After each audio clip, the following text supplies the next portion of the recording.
வணக்கம் and welcome to Joe's Delicacies. இன்னைக்கு நம்ம என்ன பார்க்க போறோம்னா கிட்ஸ்க்கு ரொம்ப பிடிச்ச ஐஸ்கிரீம், அதுவும் பனானா சாக்லேட் ஐஸ்கிரீம் ரொம்ப ஈஸியா ரெண்டே பொருள்ல எப்படி வீட்ல செய்யலாம்ங்கறத தாங்க பார்க்க போறோம். வாங்க எப்படி செய்யலாம்ன்றத பாத்துறலாம்.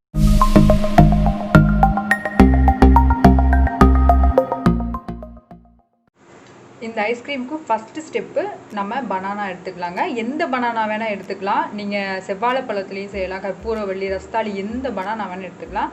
நான் வந்து இன்னைக்கு பச்சை வாழைப்பழத்துல செய்யறேன். இப்போ வந்து இதை நம்ம தோலை பீல் பண்ணிடலாம். இப்போ இதை 2 hours ஃப்ரீசரில் வச்சு அதுக்கப்புறம் பார்க்கலாம். இப்போ நம்ம பனானாவை ஃப்ரீசரில் வச்சு 2 hours ஆச்சுங்க. இப்போ வந்து இதை நம்ம குட்டி குட்டியாக கட் பண்ணிக்கலாம். பாருங்க, இந்த மாதிரி கட் பண்ணியாச்சு. இப்போ இதை மிக்ஸி ஜாரில் சேர்த்துக்கலாம். மிக்ஸி ஜாரில் பனானா சேர்த்தாச்சுங்க. இதில் கண்டென்ஸ்டு மில்க் இந்த ஸ்பூனில் 2 ஸ்பூன் எடுத்துக்கிறேன். இது ஆப்ஷனல் தான். உங்கள்கிட்ட கண்டென்ஸ்டு மில்க் இல்லைன்னா 1 ஸ்பூன் சுகர் சேர்த்துட்டு கொஞ்சமாக மில்க் எடுத்துக்குங்க.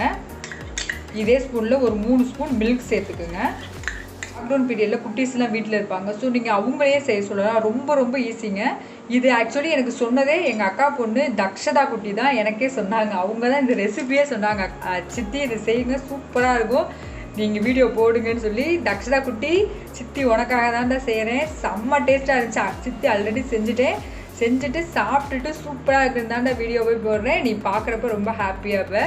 சரியா, ஐஸ்கிரீமுக்கு இன்னும் கொஞ்சம் டேஸ்ட்டு கொடுக்கறதுக்காக நான் டைரி மில்க் எடுத்துருக்கேங்க. 10 ரூபா டைரி மில்க் ஒன்று வாங்கிக்கோங்க. அதை வந்து இந்த மாதிரி குட்டி குட்டியாக நான் ஸ்லைஸ் பண்ணி அதை சேர்த்துக்குங்க. வாங்க இப்போ வந்து இதை மிக்சியில் போட்டு நல்லா பேஸ்ட்டாக அரைச்சிடலாம். ஆனால் மிக்சியில் போட்டாச்சு. எவ்வளோ க்ரீமியாக வந்திருக்கு பாருங்கள். அவ்வளோதான்.